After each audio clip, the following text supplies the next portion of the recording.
Can you give everybody a quick synopsis of what the old chocolate eggs are? Because those kind of sound disgusting. So I would buy like Ghirardelli. Oh, that's like thick, dark chocolate. Yeah, but it's just the powder. It's unsweetened powder. And I would put like 2 tablespoons of that in my egg whites. And then I would put like 2 tablespoons of Truvia and then a little bit of sugar-free maple syrup on top of it and mix it all in. And it would be delicious. Dude, you're sick. Yeah. You know why? Because I would have like 2 cups of egg whites for breakfast, and then I would have 2 cups at night. And that's a lot of eggs. You know, you just get sick of eating the same thing. So I dressed it up a little with some chocolate. There was no calories. It was just delicious. Do you have any other nasty meals in your repertoire like that? Oh, yeah. I would eat, I would eat like tuna with a little bit of honey mustard, and I would put like trail mix in it. You gotta trademark that. Yeah. The Jose pump mix. Trail mix, yeah. That was delicious. It just helped you get sick of eating the same consistency. So if you throw a little trail mix in it, it gives you a little crunch. You know, it just changes the consistency. It tastes a little better. Hi, this is Jose Raymond, and this is my golden hour. Boston 2020, an era of chaos. But one podcast perseveres to unite the city. Ha ha ha! Yes, sir, baby boy. It's Big Bochi, and you're now tuned into the #1 podcast in Boston. Season 6 is booming. Hey, man. Well, so I had told a bunch of my friends that I was running this, and I think the general consensus from a lot of my dude friends were like, "Yo, this is gonna be a sweet episode, man." So I on my phone right now, I have my producers, Brendan and Sarah Slugs. Slugs and Brendan, say what's up. Hey, how are you? Hey, Jose, how's it going? Hey, yeah, good. So, real quick before we move on, would you mind just giving a quick synopsis of who you are and what you do? What I I'm Jose Raymond. I'm a retired IFBB professional bodybuilder. I competed for 27 years, both amateur and professionally, from everywhere from Boston in my first show to Tokyo, Japan in my last show. I've competed or guest posed or made appearances all over the world. I couldn't even tell you how many countries, everywhere from China, Japan, Korea, to Czech Republic, Poland, New Zealand, Australia, India, anywhere you can think of. And it was a wild ride. You know, I'd love to still be doing it. I still train and heavily involved, but, you know, some injuries and father time catches up to everyone. And I had a hip replacement a little over a year ago. Whoa, what was that like? That sucked, you know. Terrible. Yeah. You know, I was limping for 2 years in pain and finally got it done. It's good now. You know, I feel a lot better. The other hip is going too, so I'll have to get that one done in the next year or so. So, you know, that's it.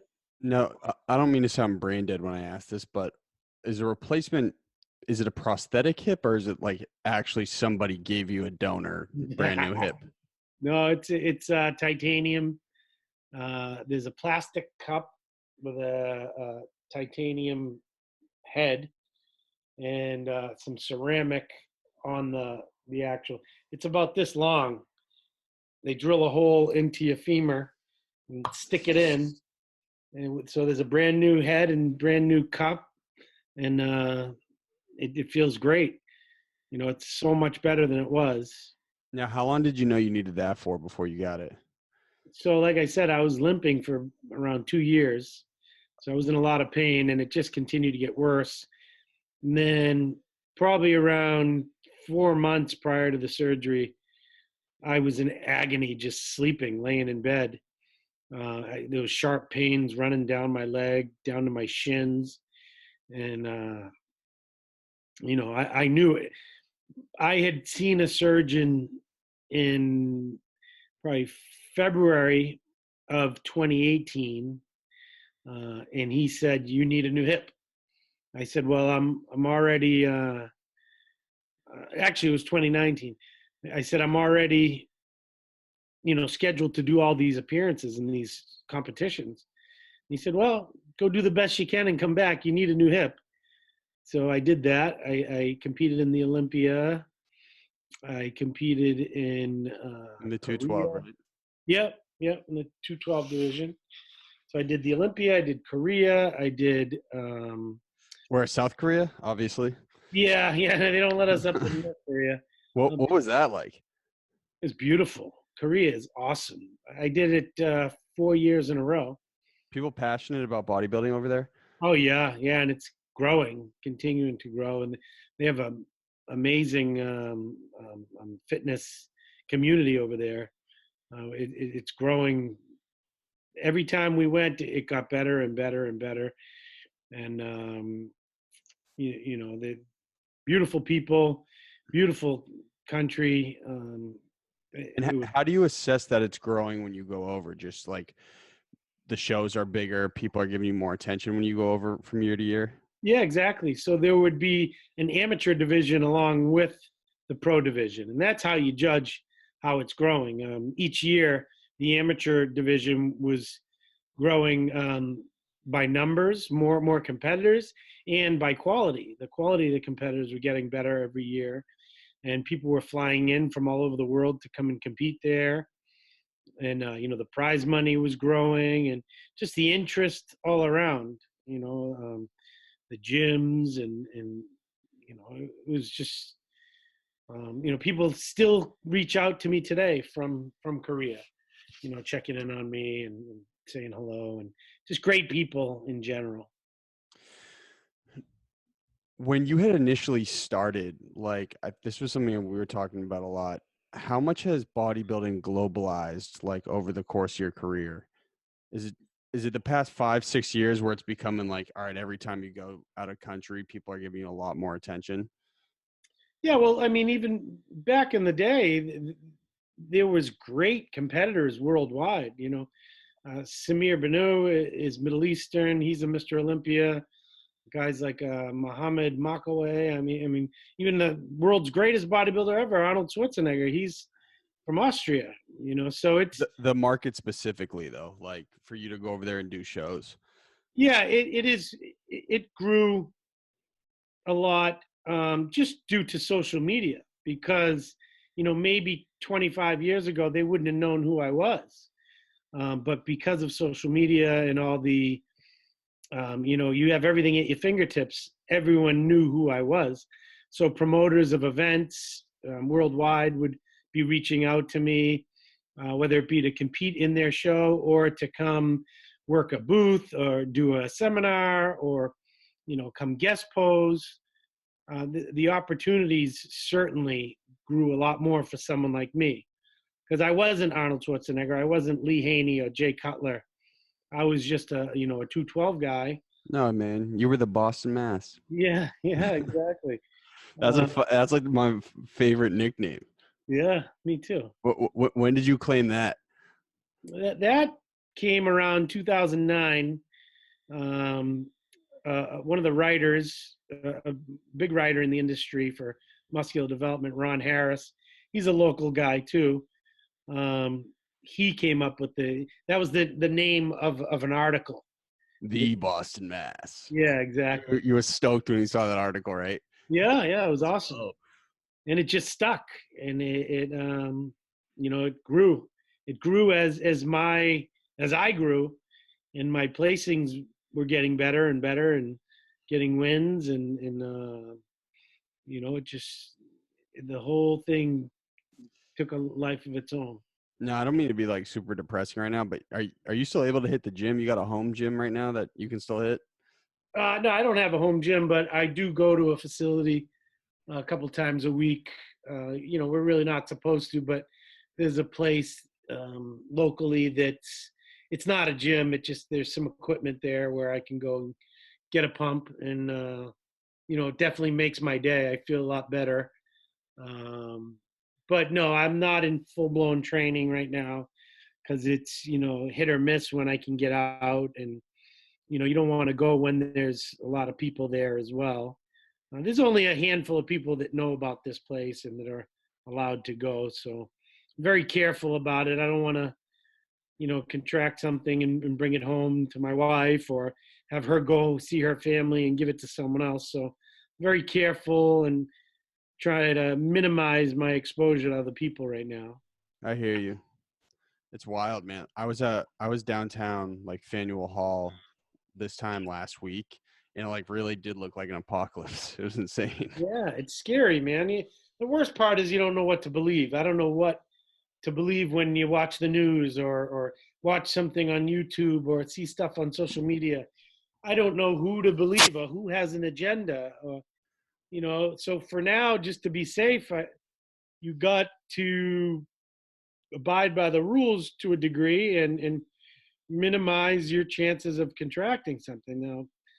Now, from the numbers, it's mostly people with pre-existing health conditions and older people that are getting hit hard by it.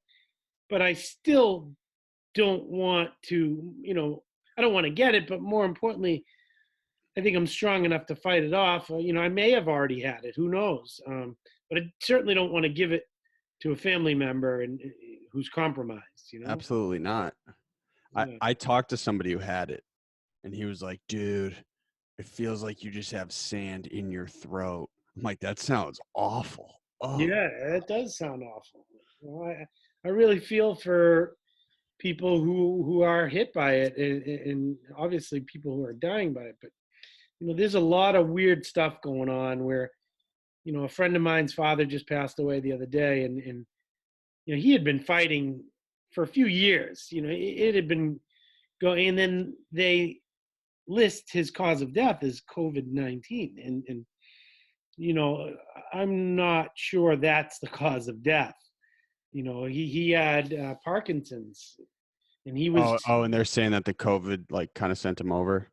right, which it may have. Again, I'm not educated enough on these facts, and I don't think anyone is, because people are only speaking to serve their agenda, their narrative, and I am not buying it. I think there's something bigger at play here, and I just don't know what it is. Have you always been the type of guy to question like mainstream media, or is that something recent? To a degree, but no. This in particular makes me. I'm not a big conspiracy theorist guy. I will listen to anything. I'm open to discussion for just about anything, but I'm not I'm not someone that's just going to believe anything I hear. It has to make sense, and this is not making sense to me. It is not making sense. I don't understand it. When people are like, the flu kills more people than this coronavirus. Why weren't we shut down the last couple of years? I don't know those exact numbers. People can spit numbers out and show them to me, and how do I know those are real? That's where I'm at right now. I don't even know if I believe anyone. So I'm just being me. I'm doing me. I'm trying to be healthy and as strong as I can be to fight off the disease if need be. And more importantly, fight off people that are going to come and, who knows what's going to happen. Oh, man. Oh, you're going down that rabbit hole, Jose? Who knows, brother? Who knows? I'm just trying to, Have you ever seen The Walking Dead?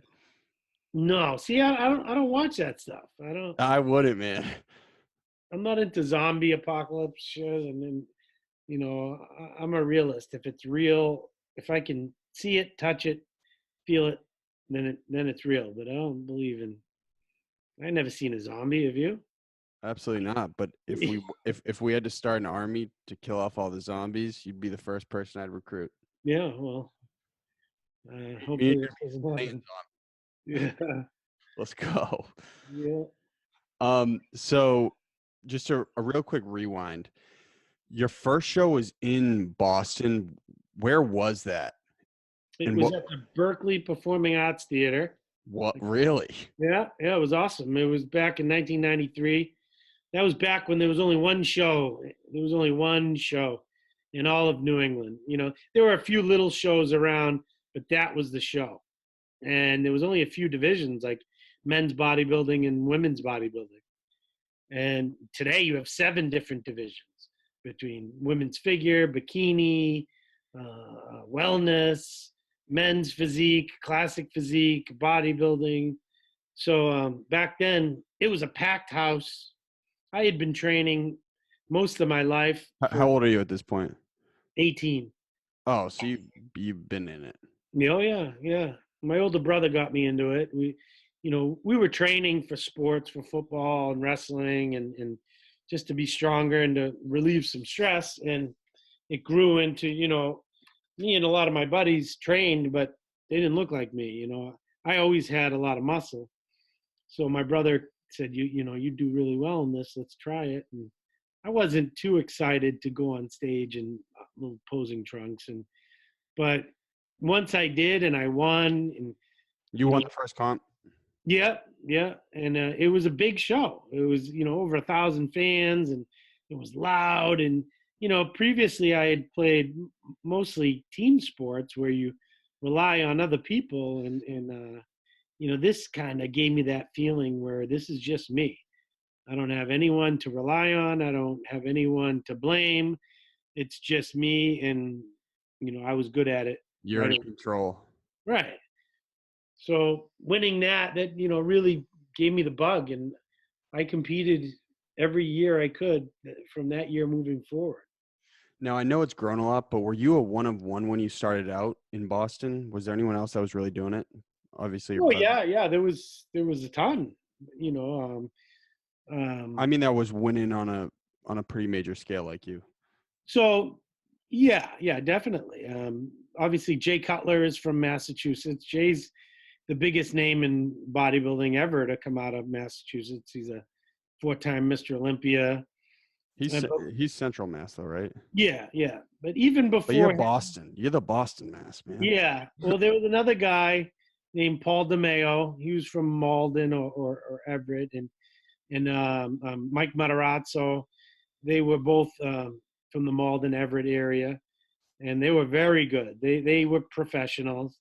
Neither one of them ever. I don't think either one of them ever won a pro show or placed at the Olympia.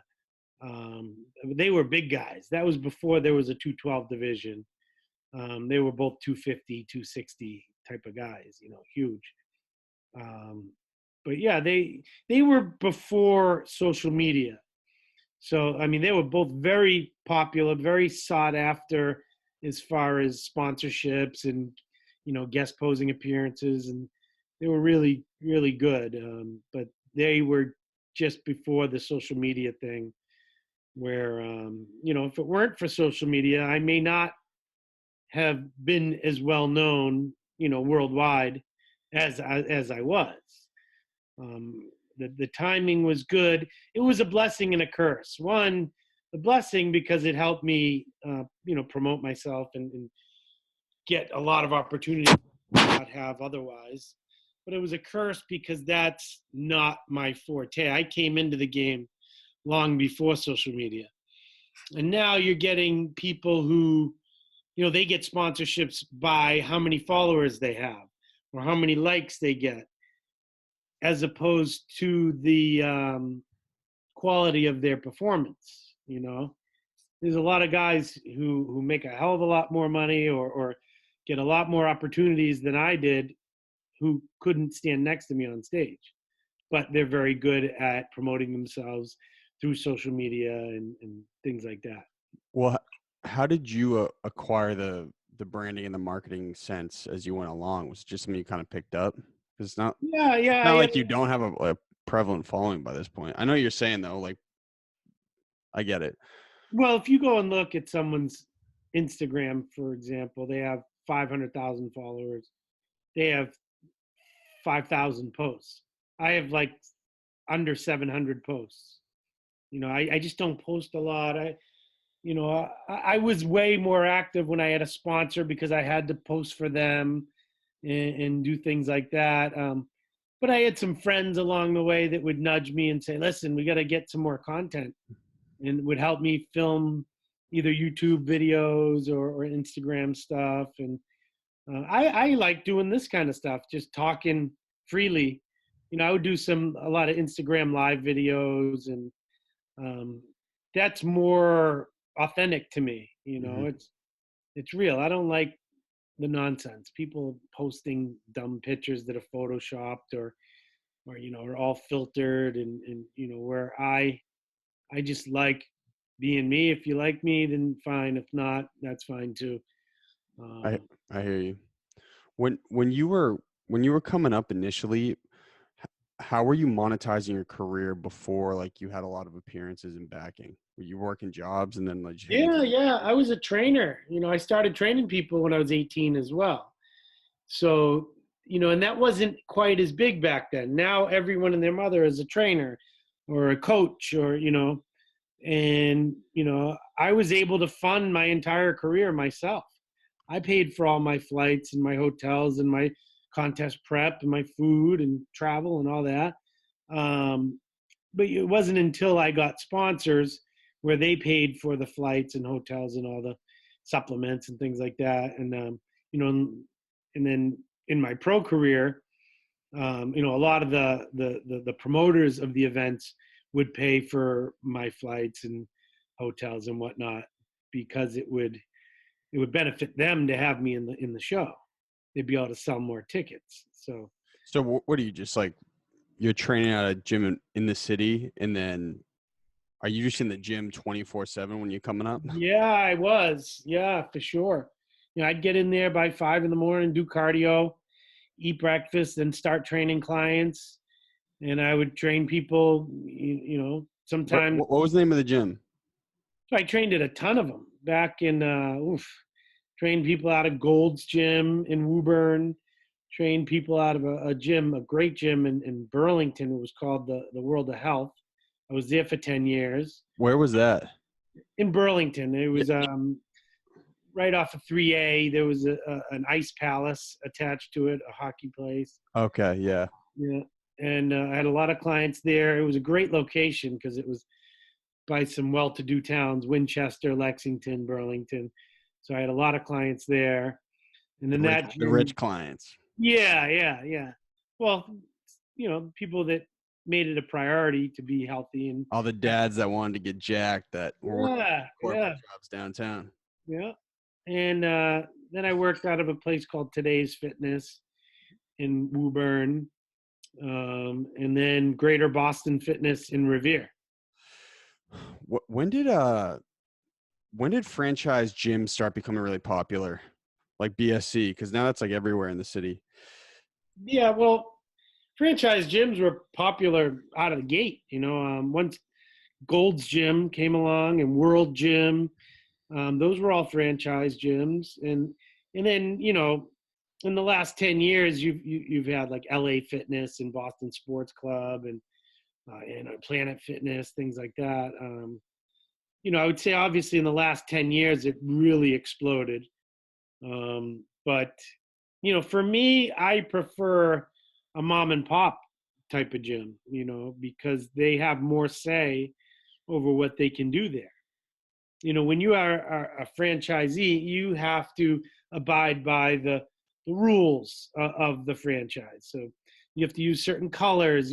Plus you got to kick back to them a certain percentage every year. And they don't necessarily do enough for you to warrant what you're paying them. So, I definitely prefer, that's why my favorite gym is Greater Boston Fitness in Revere, because that's a privately owned gym. And, they took on more of a hardcore type of atmosphere with the old school equipment and where they invited, bodybuilders. A lot of the chain gyms are frown upon the meatheads, the bodybuilders, the powerlifters that that are going to use heavy weights and do deadlifts and make yeah. When in reality, anyone who's a serious trainer, bodybuilder, powerlifters, they have more respect for the gym, for the facility in general, than your average Joe, because they need it. They use it every day. They don't want to break things and bend bars and disrespect people in there. They want to be able to come and go and do what they, need to do. So, I really appreciate the privately owned gyms a lot more. I don't know if we can talk about it, but are you allowed to talk about your project coming up? Yeah, I mean, there's very little to say as of right now. With this COVID. Also, shout out to Scott Brandolini for making this happen. That's my guy. Yeah, Scotty's awesome. Scotty's been a friend of mine for a few years. He took care of all my food, hard body meals. If you need anything, bomb. You can go online and order. They will customize your food any way you want. So go to the hardbodymeals.com and check him out. Yeah, he's awesome. His wife's awesome, Felicia, beautiful sweetheart of a lady. But yeah, they got a good thing going. So that project is it's not on hold, but it is on hold because of what's going on right now.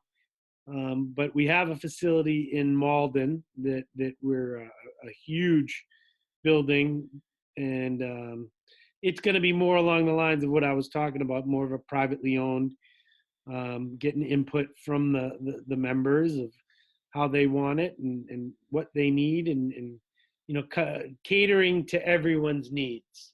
There'll be food, there'll be the bodybuilding aspect, but there'll be everyday Joes in there that just want to come in and do their cardio, do their circuit training. There'll also be functional training for athletes, and there'll be a huge array of everything for everyone. I don't want to single out anyone and make anyone feel unwelcome there. So. Now, did you always know when you were competing, you're like, all right, when I retire, I'm going to go build a bomb-ass gym in my city? That was always the dream. As a small kid, when, I was coming up training, me and my older brother would be training in the basement. And, we used to make our own equipment to make pull downs and push downs. And that was always the dream, because, you work for other people your whole life. Eventually, you want to be the one running the place, because you see how they do it, and I don't agree with that. I don't agree with that. I don't, this is how I would do it. Well, the only way to do it is to do it. So, that was always the idea. It's just a matter of getting the right partnerships and the right funding, because it's a very expensive project, but right now I have a great partner, and we're heading in the right direction. We just got to get through this storm right now and get it open. When you were young, you built your own lat pull machine? Yeah, we made. That is insane. Yeah, so we screwed a I don't know what you call it, a screw into the beams of the basement in the ceiling, and we put like a clothesline, a clothesline where you can pull the rope through. And then we took a hockey stick and drilled a hole in that and tied a knot on the other side of the hole, so we could do push downs and we could do pull downs. It was pretty awesome. You've always been the chosen one, man.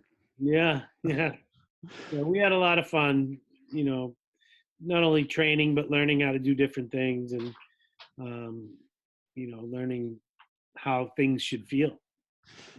There's certain pieces of equipment I won't even bother using because it's not designed the way that I would feel it, Now, this is going to sound totally random, but has there ever been moments where you're just bored of showing up to the gym? You're just like, I'm here every day. Like, no. I mean, you might be bored of a certain atmosphere or turned off by certain people around you there, but never am I bored of that feeling that I get from training.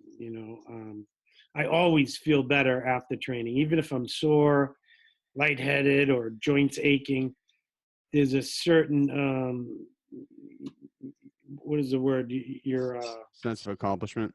yeah, well, that this sense of well-being. You just feel better. You're in a better mood, and no, I've never been bored of training. Even if it looks like I'm doing the exact same workout, it's always different in one way or another.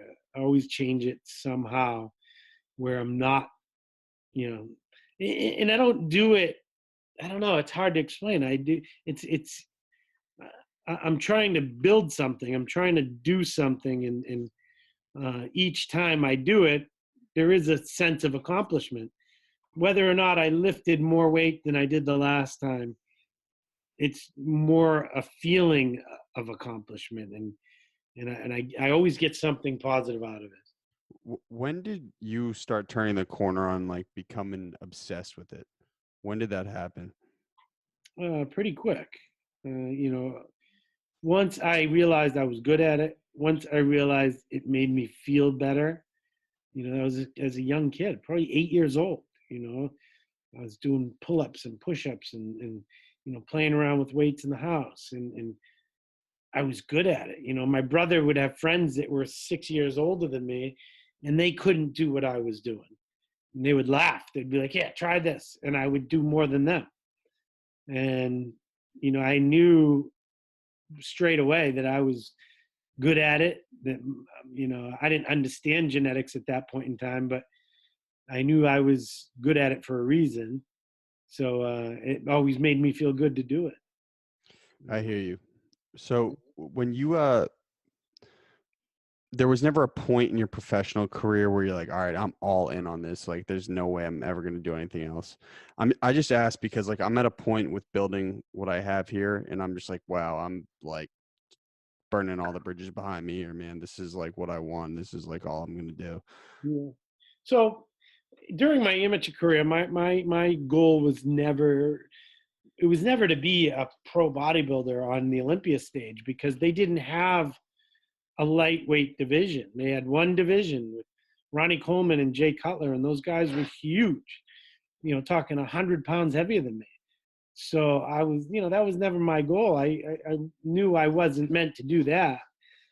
But in 2007, they developed a lightweight division, which was which later became the 212 division. And I was like, wait a minute, this is something I can do.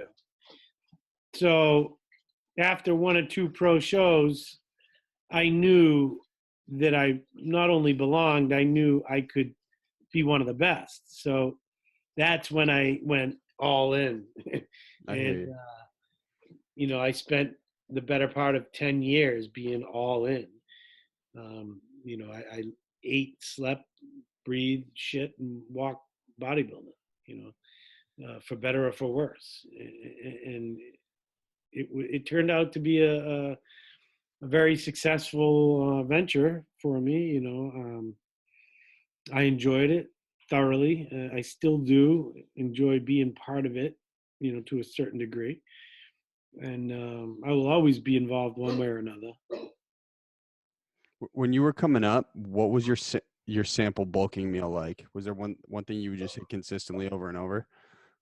As far as like what age? What do you mean? Let's say you're out of season, you're bulking, you're trying to gain like 20 pounds of mass in the off season. What was the one thing you were housing consistently? So I didn't have a lot of money when I was younger. So it was things like peanut butter and jelly sandwiches, anything to increase my calories. It could be ice cream. It could be, muffins, pasta, I didn't have a lot of options. I could only eat what I could afford. Later, once I had sponsors and I could afford pretty much anything. I don't care about that foo-foo stuff, though. I want to hear about that gritty. Like, what were you eating when you were alone in the gym? Like, you had like cans of tuna with potatoes. Oh, yeah. Yeah, exactly. I lived off of tuna most of my career. I had a thing of it today. I love canned tuna.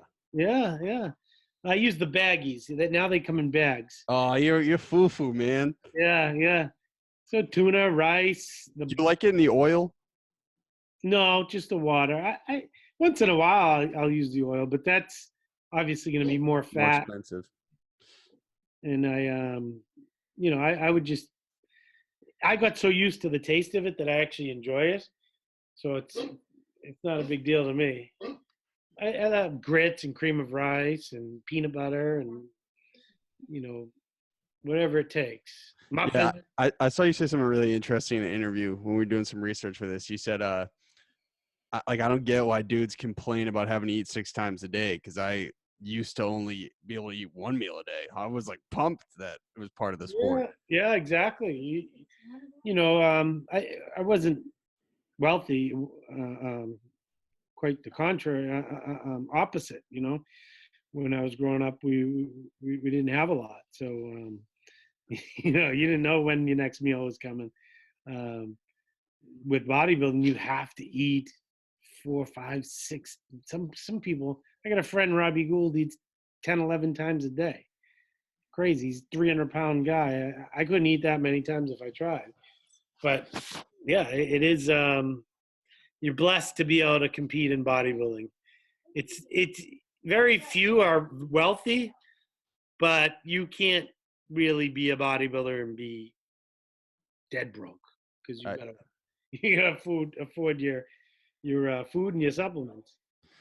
What is your caloric intake right now to maintain your physique? Like, what do you have to eat on a daily basis?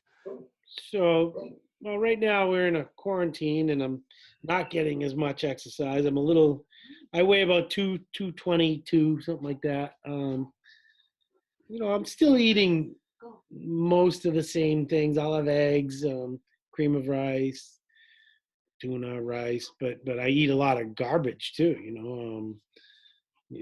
Pizza. We had pizza yesterday.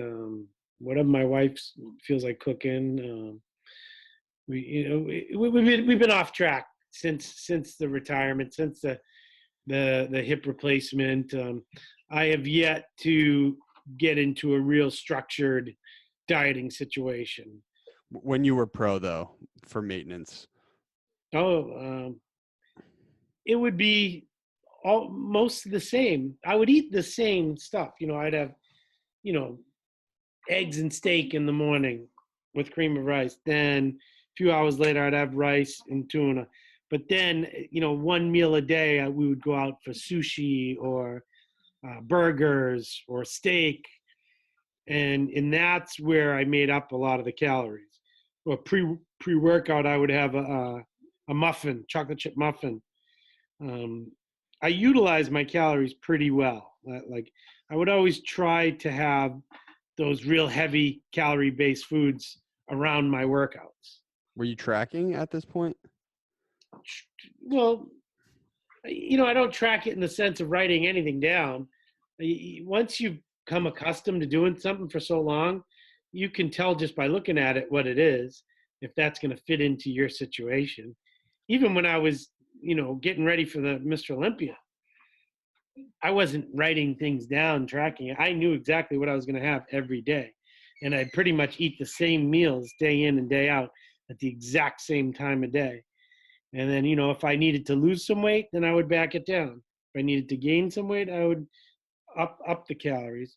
But I was never one to put something in a computer and say, oh, I need, an extra 1,112 calories and I'll be all set. It was never like that. It's more going by feel and how I'm looking, how my performance is. Am I strong? Am I feeling good? That shifted completely. Yeah. Like, I'm not just saying free specifically, but everyone tracks now. I mean, just average Joe tracks his calories. I know. Well, because that they're not a pro bodybuilder, so they wouldn't really understand how to do it. Like if I had to go change the brakes on my car, I would need a YouTube video to show me how to do it, and I'd be looking, watching. Someone else would just go do it. You got the radar now. You can just look at something and say, all right, that's 8 ounces of sirloin steak. That's exactly 100 calories. I know exactly by looking at something pretty much if that's what I need. That'd be a great game show. They'll just reveal a food and you'll just stare at it. All right, Yeah. That's 4 ounces of tuna. That's 100 grams right there. Yeah. I can do that with people too. I'm usually pretty spot on with heights and weights. All right, give me a guess. Well, you're sitting. All I can see is your head. I'll show you the gun. That's pretty good. Wow. So, wow. So, put your arm out to the side. No, straighten it out. So, what are you, about 5'9"? No, sir. You shorter? No, sir. It's hard to tell. All right, let's say you're 6 feet even. No, sir. 5'1". I'm 6'3". Are you really? I am. Oh, wow. All right. Well, if you were in person, I would obviously be able to tell that. Give So me. 6'3". I've been cutting for 4 months. I'm about to dial my calories back to maintenance probably, but I've been eating at about a 2,700 calorie, and that's a deficit for me. So if you do the math, you can probably guess how heavy I am. Yeah. It's hard to tell. 6'3" is tall, and you look like you have some muscle on your arms. Are real good. So I'll say 185. Close. I'm 179, and that's as small as I want to get. There you go. That's good. You're lean. Well, so I fast every day. I do it, and I'm interested to hear what you think about intermittent fasting. So I'm kind of a psycho with the fast. I'll push it to 22 hours if I have to and smash all my calories in a 2-hour window. Oh, wow. What are your thoughts on fasting and muscle gain? Is it achievable? Obviously not to get a physique like yours, but Well, so the more muscle you have, the more you're going to burn. And the longer you go without eating, I think the more likely you are to burn some muscle. So I wouldn't advise fasting for 22 hours for a bodybuilder, someone who's trying to gain muscle. you're calling me crazy, aren't you, Jose? No, I am a psycho, man. you could be. I just I'm tapped. No, I would never advise going that long. Have you ever tried fasting? No, not on purpose. I know of some people that will fast between like 9 and noon the next day or something. 9 at night and then they won't eat anything until noon, which I think that's doable. Soft. So, yeah, I don't think I could do that, just because one, with my schedule, I get up and do cardio as soon as I wake up from bed. Fasted cardio though, right? Yeah. And then I will be starving after that. It's not just a leisurely walk. Usually I'm busting my ass for 45 minutes on a step mill, soaking wet, and I would be starving, so I'd have my first meal right after that. Now, why is it that you get up and do cardio instantaneously? Like what is the scientific benefit of doing that? So you don't have any food to utilize. So rather than burning food in your system, you'll be burning body fat. It's just a more efficient way to. You're using ketones. Yeah, you're using your body fat as opposed to the food, or the carbs in your system. Same ideas when you do post-workout cardio. So you've burnt through most of your energy stores weight training. Now you'll be utilizing fat more efficiently to do cardio post-workout. So I did all my cardio workouts first thing in the morning, fasted, and immediately after I trained. Can you give everybody a quick synopsis of what the old chocolate eggs are? Because those kind of sound disgusting. So I would buy like Ghirardelli. That's like thick, dark chocolate. Yeah, but it's just the powder. It's unsweetened powder. And I would put like 2 tablespoons of that in my egg whites. And then I would put like 2 tablespoons of Truvia, and then a little bit of sugar-free maple syrup on top of it, and mix it all in. And it would be delicious. Dude, you're sick. Yeah. You know why? Because I would have like 2 cups of egg whites for breakfast, and then I would have 2 cups at night. And that's a lot of eggs. You know, you just get sick of eating the same thing. So I dressed it up a little with some chocolate. There was no calories. It was just delicious. Do you have any other nasty meals in your repertoire like that? Oh yeah, I would eat. Yeah, I would eat like tuna with a little bit of honey mustard, and I would put like trail mix in it. You Just to gotta make you it gotta go- trademark that. Yeah, The yeah, the tuna, Jose pump mix. trail mix. Yeah, that was delicious. It just helped you. You get sick of eating the same consistency. So if you throw a little trail mix in it, it gives you a little crunch. You know, it just changes the consistency. It tastes a little better. Brendan and Slugs, how's that sound to you guys? Say it again. About that one. Not for me. Yeah, I don't blame you. Hey, do you guys Brendan, you want to ask Jose a question? Yeah, sure. So, can you just talk a little bit about steroid use in the sport, and how people can responsibly use it, and how it gives them a competitive advantage? Well, You're pretty open about your steroid use, right?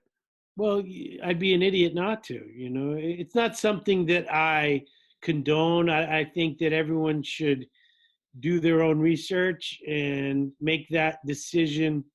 I've said it many times. I don't think people should use it until they're 30 years old.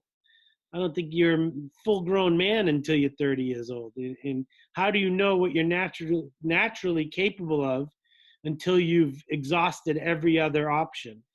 And if you're 19 and you're already on a massive cycle of steroids, like you don't know what you were naturally capable of. So if anyone asks me, I always say just wait till you've really seen what you're capable of. So what was the question? More importantly, as far as steroids within bodybuilding? Yeah, well, I guess so. Say you do take them at 30 or 40. I mean, can there be any repercussions if you don't do it the right way? Of course, it's like any other drug.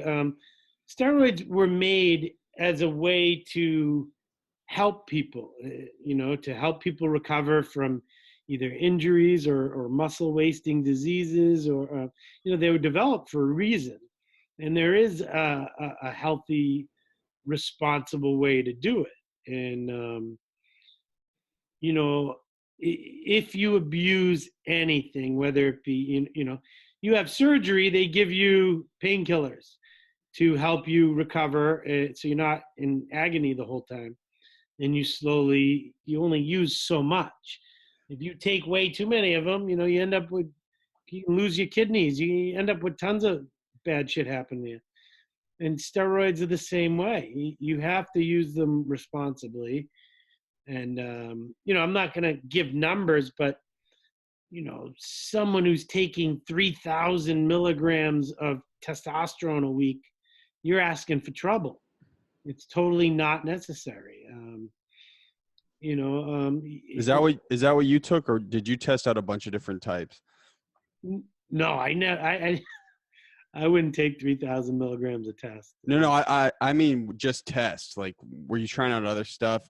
I saw. Yeah, I mean there were some crazy scientific names that I couldn't really read. Yeah, there are different compounds for different purposes.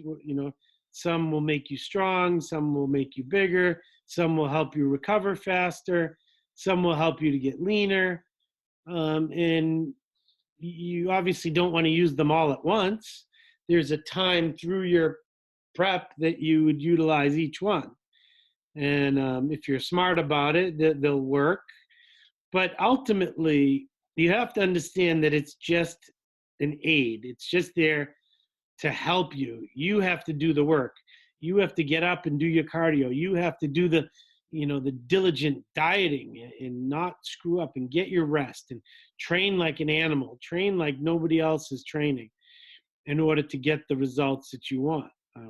They're just an aid. I know tons of people who took double, triple what I was using and couldn't beat me on their best day. So, there's a genetic component, and then there's just, people are crazy. You can't make up for hard work with an extra drug. There's drugs everywhere.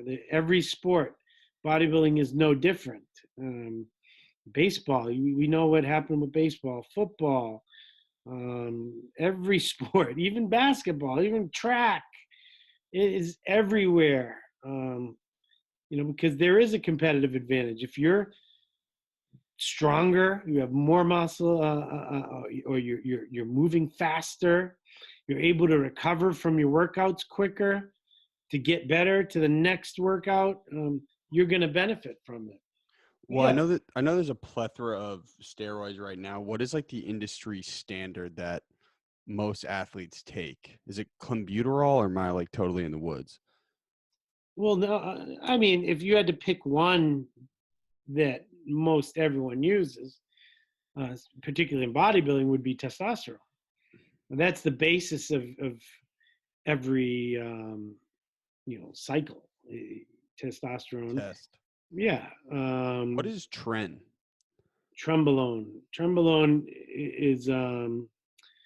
is something that they used to come in pills, big pills this big, and they would staple them to cows' ears, and the cow would absorb that and grow, and they would be gigantic. And someone, I think Phenoplex, is that what they were called, Phenoplex or something? And someone figured out how to turn it into a liquid, melted it down and made it into a steroid, an injectable steroid, and people were getting crazy from it. That's one of the most popular aggressive compounds there are. But again, it's one that you don't want to abuse. If you're doing 1,000 milligrams of tren a week, you're asking for trouble. I don't think you need more than 300 milligrams a week, and you'll get great results from it.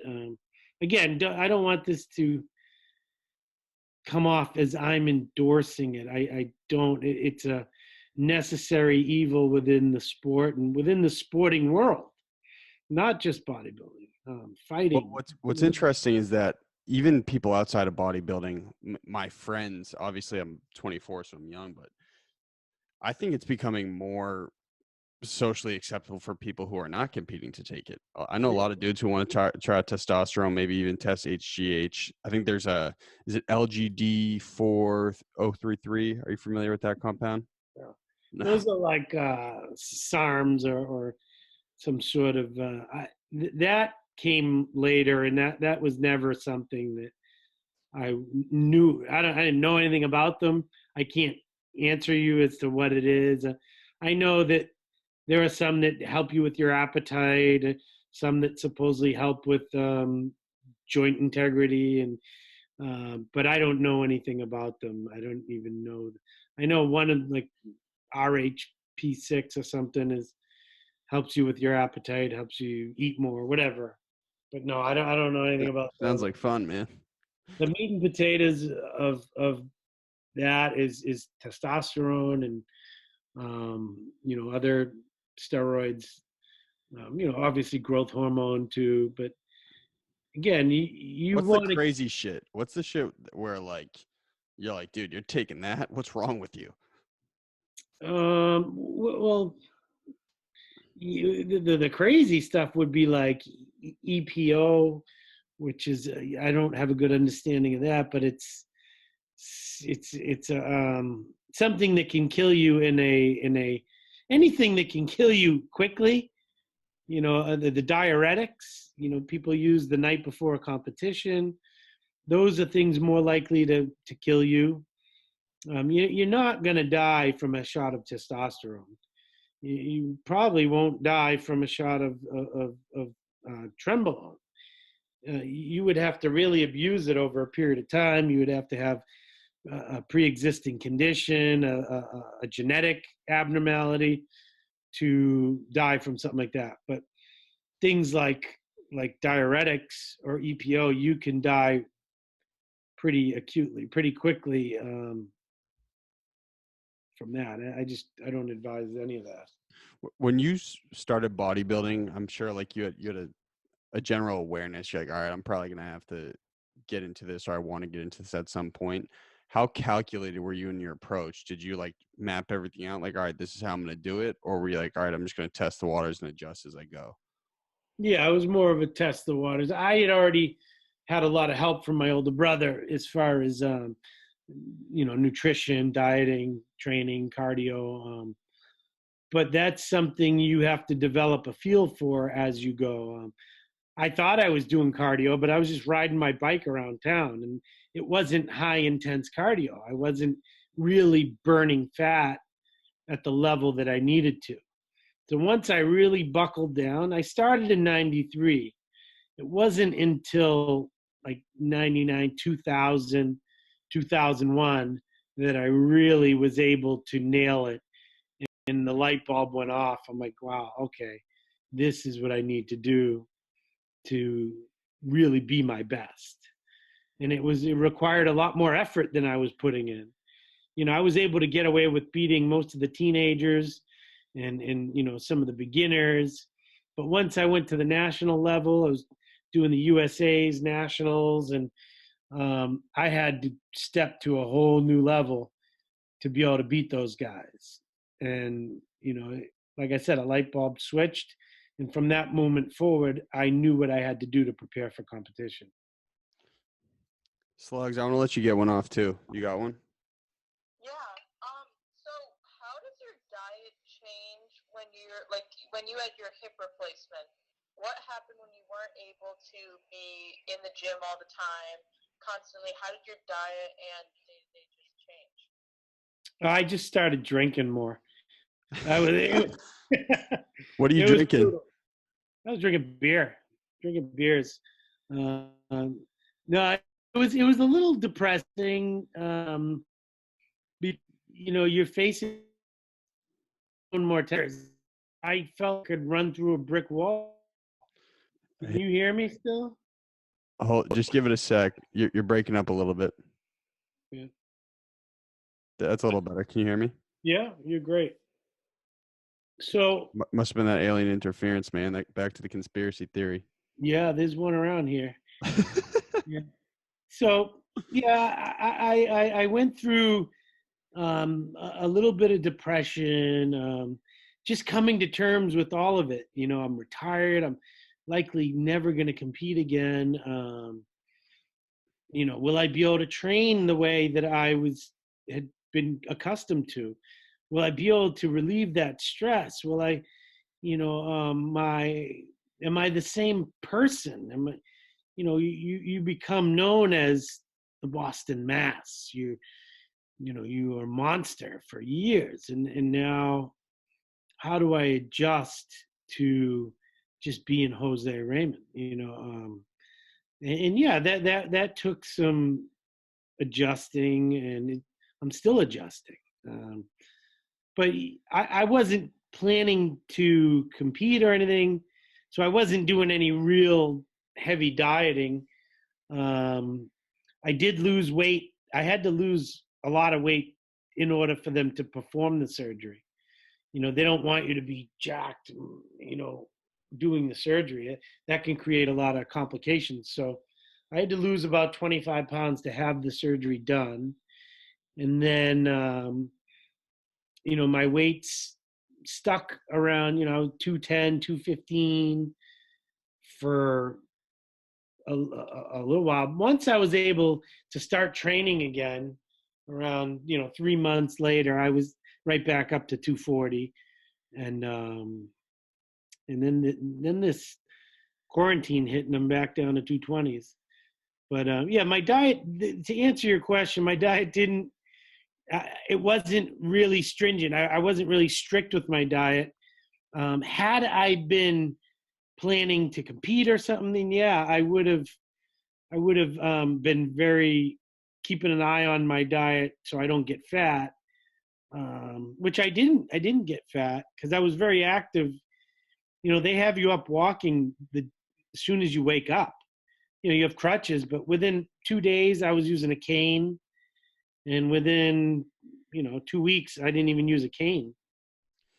Now, that's a good segue. So, how do you like feed your ego now that you're not competing? When I say feed your ego, I don't mean like you're being a dickhead, but I mean like we're like dudes, like you got to catch wins sometimes. Like, how have you channeled it? I haven't. There's no I haven't done anything. The best thing I can do to actually feel good about myself is go train, and I actually get those endorphins going, and I feel good. But those days of me being on the Mr. Olympia stage, those are gone. There's younger, better guys coming up it's their time, and I have to face that now. The things that I would have to do in order to have a feeling of accomplishment is to set my goals and achieve them. And one of them is to get that gym going. And I was gonna say you're gonna channel it all into your business, though. right, and that's the idea. That's the plan. And I will get back into training more on a consistent basis, and I want to be in good shape, and I want to be strong. But it's the reality that you cannot train at that level forever. You just can't, and I'm all right with that. I just need to have somewhere else to channel it, and the business will be it. Yeah, absolutely. Yeah. And I think I'm sure you'll find the same way how you got obsessed at the pinnacle of your career. You're going to be able to translate it so easily into the business. I just see it happening. And as well as helping others. When I have a client that's a complete beast, and I see them making changes and making progress and winning shows, that's a whole high in itself. That's a great feeling as well. I love to be able to help someone be their best. So I'll spend a lot of time helping other people to reach their goals.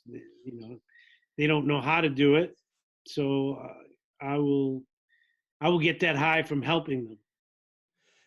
Now, I've noticed a trend, and you could probably speak to this, but are the most successful bodybuilders, do most of them have the most devoted wives? Because I saw your wife make you some meals. It seems like these wives go balls to the walls for these bodybuilders, preparing the meals, cooking the meals. Yeah, I think it depends on the situation. How does your relationship work with your wife in terms of your prep or when you were prepping? It was excellent. She was well, because she's a competitor too, so she understands the needs and what we got to do. So to make the ship sail, we both got to be up early, and she would be making her breakfast. She would make mine. Oftentimes we would have sponsors, but even when we had food delivered to the house, it would have to be prepared and heated up. And she was always helpful, and especially at the competition when because I would have a lot of responsibilities to do a meet and greet, meeting all the fans, going to meetings, going to weigh-ins, and it would either slip my mind, I would forget. She'd be like, "Hey, you got to eat." She'd have my food waiting for me. So, it's definitely a team effort. And the lucky ones have someone who's understanding and wants to see you succeed. So they do their best to help you. Hey, man, you having a good time? Yeah, it was great.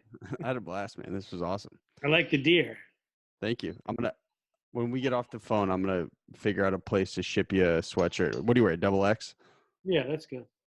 I do not have a triple, so the double's going to have to do. No, triple will be like a dress on me. Okay, sweet. Real quick, just before we close out, what are your thoughts on like some of the popular diet trends, like a paleo or a carnivore diet? Have you thought about ever like dipping into that, or are you just totally regimented? No, unless for some reason I had a health issue that required me to do so. I don't, I like the food I eat. I like variety. Sometimes I like vegetables. You like that chocolate egg nastiness? I love the chocolate egg. I haven't had it in a while, but, I like variety. I don't want to be stuck with just a paleo diet or the carnivore diet where it's just meat. And, I listen to Joe Rogan's podcast, and he speaks very highly of it. And he did some sort of transformation with it. I just, I like fruits. I like vegetables. I like pasta. I like rice, meat. You ever tried keto? No, I don't think keto. I've never seen a world-class bodybuilder win on keto. It's good for weight loss. It's good for someone who's like morbidly obese to drop a lot of weight in a quick time, but it's not necessarily good to produce big round muscles. I had a terrible experience with it. I was eating like hamburgers, like soaked in butter and bacon, blue cheese. Yeah. And I was And like, what happened? it felt nasty. You shit your pants? Oh yeah. Hey, so question. I'm reaching like critical physique for myself right now. I think I probably have a solid, like, I think I'm probably like 9%, 8% body fat. So I'm pretty low. Obviously I'm not Jose Raymond status, but how would you tap into fat loss at that last like 1 or 2% you're trying to lose? Well, I'd have to know what you're doing. If you're doing a lot of cardio, then you'd have to change the diet. If you're doing, very little cardio, then you'd have to add some cardio. My cardio is I have a Fitbit. I log at least 21,000 steps daily. And then I lift. Well, now obviously it's changed. I was doing like reverse pyramid training with some good compound lifts, but now I'm going weighted pull-ups. Do you do any isolated 20 minutes of hardcore HIIT cardio on a bike or a treadmill or a step mill or anything like that? Infrequently. Yeah, so you try that. Try it. 25 minutes as hard as you can. Like do 3 minutes as hard as you can, and then 1 minute recover. 3 minutes hard as you can, 1 minute recover. Do that for 25 minutes. Do that every other day, and you'll get a lot leaner. And then if you've only got a little leaner, try doing it every day until you reach your goal. You don't think it will spike my hunger? Sure. Eat. Oh, I don't know, man. Eating. Yeah. Yeah. Sounds tough. Yeah. See, I always did a ton of cardio so I could eat, because my body required a lot of food. Well, I didn't require a lot of food to get, to get bigger, but I required a certain amount of food to maintain that muscle. And but I also required a lot of cardio to get lean. So what do you, again, I don't think I ever got the number, but like, what do you think calories just baseline you were eating daily? So when I was dieting, it was pretty low. 2,000? Yeah, exactly. And I had my metabolic rate tested, and it was somewhere around 4,000. So I was burning fat. You're probably so hungry. Yeah, I was always at a deficit, and always, I would eat just enough to get through, and achieve the goal. My goal was to always be absolutely shredded. So, that's why even now I'm fat, but I'm not as fat as I could be, considering some of the things I eat. I do have a decent metabolism, luckily. Favorite exercise? Favorite? It depends on what I'm training or what hurts that day. If you're just pissed off. Yeah, I used to love doing deadlifts. So, that's a pretty that's a total body. You know, it requires everything, your focus, squats. But, you know, my knees and hips are taking a beating. So I don't enjoy everything quite as much as I did at one time. I still do them, though. What's your favorite vein? Dude, I got a killer lower ab vein right now that I'm pumped about. Yeah. I like the one that pops out of my wife's forehead when she's yelling at me. It's a very political answer. Yeah. Hey, man, I had a blast, dude. All right, buddy. Hey, so we have a segment at the end. It's called GDP sales mode. So Okay. we're going to cut you up some content. And you can either pitch yourself, like why you're the man and everyone should look into what you're doing. But in this case, I would pitch the new project you probably have coming up. Yeah, that's what I would think. And so we'll give you the floor for 40 seconds to absolutely rip it. Yeah. All right. Well, 3, 2, 1, sales mode. here we go. There will be a gym coming in the greater Boston area that blows away every gym in the area. Every other gym has been focused on one thing. And, you know, my focus is going to be to serve everyone. It'll be a one-stop shop. You want to be able to go to the gym and get not only your workout in, your cardio, but you want to get your pre-workout. You want to get a post-workout shake. You want to get a meal. You want to learn how to eat. You want to have massage, physical therapy. You want to have functional training, bodybuilding training. You want to have a sauna. You want to have everything at your fingertips. And that's what this is going to be. So keep an eye out. Follow my social media, the Boston Mass on Instagram. And I'll be putting up some updates soon. And, you know, as soon as it's ready, everyone will know about it. So thank you. I will definitely show up to that as soon as it's constructed. I would love to come see it. Yeah, you let me know. I'll get you some passes. You bring your friends. Sweet. All right. I'm imagining there's gonna be a lot of hot chicks over there. Yeah, well, it's a public gym, so I'm sure there'll be some hot dudes too. I love it, man. Well, hey, this is how we end the show. You got to say hi, your name. So hi, I'm Jose Raymond, and this is my golden hour. Directly after, no break, hi, your name, and that was my golden hour. So it's this is, and then it's that was. All right. Hi, this is Jose Raymond. This is my golden shower. And Absolutely not. all right, cut. Hi, this is Jose Raymond, and this is my golden hour. And say it again. Hi, this is Jose Raymond, and that was my golden hour. You got it, man. Slugs and B, what do you think? First try. Present